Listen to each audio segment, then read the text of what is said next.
Salut tout le monde, j'espère que vous allez bien. Aujourd'hui, je suis super heureuse de vous retrouver parce que je recommence ma série de Noël et donc j'ai jamais fait ça auparavant sur ma chaîne et donc du coup ça me fait super plaisir et ça me fait trop bizarre et voilà. J'aime trop en fait. Dans cette vidéo je vais vous montrer mes décorations de Noël, comment j'ai fait tout ça et donc c'est pas très compliqué concrètement. J'ai demandé des décorations à mon papa et je les ai mis dans ma chambre. Pour les DIY j'en ai que deux et concrètement ils sont super simples parce que tout simplement je suis pas douée en tout donc du coup voilà, je vous ai montré des petits DIY de étoiles chinoises en origami qui n'est pas très bien fait d'ailleurs, je suis cordialement désolée, et une petite jarre avec des petits mots à l'intérieur. Ça peut faire office de calendrier de l'Avent mais c'est vrai que c'est assez bizarre, ou bien de piocher chaque jour en fait pour découvrir un nouveau mot que vous auriez écrit ou que des amis auraient écrit pour vous et tout, et je trouve ça vraiment super sympa de faire ça. Et voilà, j'espère que cette vidéo va vous plaire et je vous laisse avec la suite.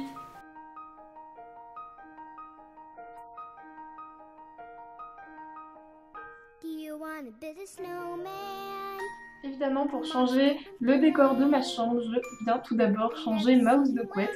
Celle-ci vient de chez Ikea et je trouvais qu'elle allait très bien avec le décor. Donc après avoir enlevé mon plaid, je viens galérer à mettre ma housse de couette et voici le résultat. J'ai sorti mes décorations de Noël et je vais m'attaquer à ma table de chevet.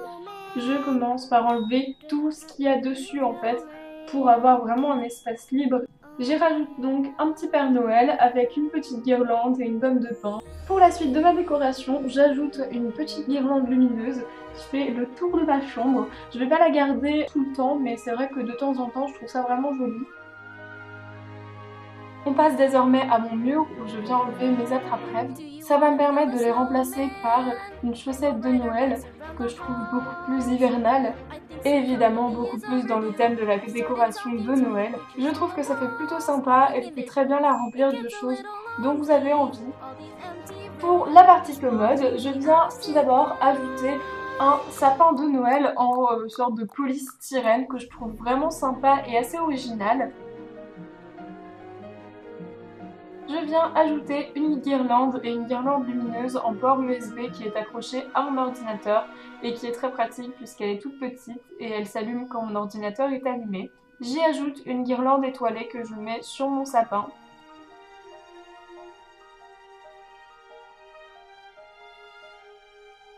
L'étape cruciale dans ma chambre, c'est mon bureau. Je viens donc le ranger, je range tous les vernis au piaille d'été et j'en garde que quelques-uns. Et enfin, je viens nettoyer tout ce qu'il peut avoir comme poussière puisque je suis un petit peu maniaque. J'ajoute bien évidemment des guirlandes. Là, j'en ai mis deux parce que je trouve ça plus complet. Et j'y ajoute des petites décorations. J'ai aussi changé la disposition de mes bijoux, c'est disposé dans une assiette qui est assez jolie je trouve. Je place quelques vernis que j'aime beaucoup pour les périodes d'hiver. Pour le premier tutoriel, je vous montre quelque chose de très simple que j'ai beaucoup aimé réaliser. C'est une jarre remplie de petits mots, vous pouvez demander à des amis de vous en écrire ou bien vous-même le faire ou à votre famille, etc. Pour cela, vous aurez besoin d'un pot à confiture, d'un ruban de votre choix, d'une feuille blanche, d'un ciseau et de feutre. Je débute en pliant ma feuille en 5 pour ma part, mais vous pouvez très bien le faire moins de fois si vous voulez moins de papier. Je viens découper les morceaux de papier et j'en garde 25 pour faire un petit peu comme un calendrier de l'Avent et en piocher un chaque jour avant Noël. Après, libre à vous de faire comme vous voulez. Pour la prochaine étape, rien de plus simple, je viens écrire sur mes morceaux de papier. J'ai par exemple mis être souriante, positiver, ranger ma chambre, etc. etc. Libre à vous de faire selon votre imagination. Encore une fois, après, c'est rien de plus simple, c'est plier le papier et le mettre dans la jarre. Pour ma part, étant donné que c'était un pot de confiture, j'ai quand même décidé d'ajouter un ruban rouge. Encore une fois, c'est facultatif, mais là j'ai décidé d'écrire avec un stylo Avery Joyeux Noël en vert. Le premier DIY est terminé, vous l'avez probablement remarqué, c'est très simple. J'ai posé cette jarre sur mon bureau parce que j'ai trouvé ça joli dans l'ambiance de Noël. Pour ce deuxième DIY, je vous présente quelque chose d'assez original et que j'aime beaucoup faire en ce moment. Ce sont des origamis, ici c'est des étoiles chinoises. J'ai décidé d'en faire quelques-unes à placer sur mon bureau. Malgré le fait que j'adore faire ça, c'est vrai qu'elles sont pas super bien faites. Vous aurez besoin d'une feuille, là en l'occurrence j'en ai pris une assez épaisse parce que je trouve ça beaucoup plus simple à réaliser, ainsi que d'un ciseau. On commence par découper une tranche d'environ 2 cm.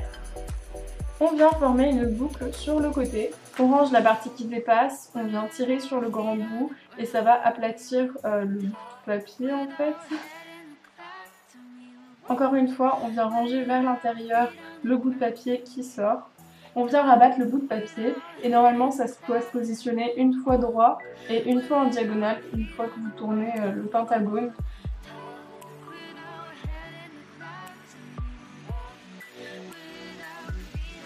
Une fois que vous êtes arrivé à un stade où vous ne pouvez plus plier, il suffit juste de couper le dernier petit bout afin de le rentrer à l'intérieur du pli. La dernière étape, c'est d'appuyer sur les bords et vous vous rendez bien compte assez vite si votre étoile est bien faite ou non. La mienne était assez mal faite, donc j'en ai pris une autre. Normalement, ça doit rendre un petit peu plus joli que la mienne. Après en avoir fait plusieurs, je les ai disposés sur mon bureau.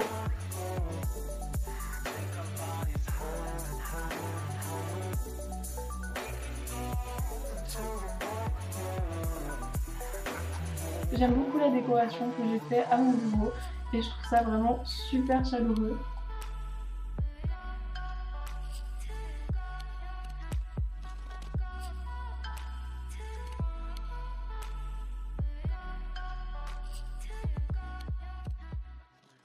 La vidéo est enfin terminée, j'espère qu'elle vous aura plu. N'hésitez pas à me dire en commentaire vos avis sur ma décoration et puis ce que vous en pensez tout simplement de mes petits DIY qui sont pas très compliqués à réaliser. J'espère que la vidéo vous aura plu, je fais gros bisous, merci encore à vous d'avoir regardé et à la prochaine, bye.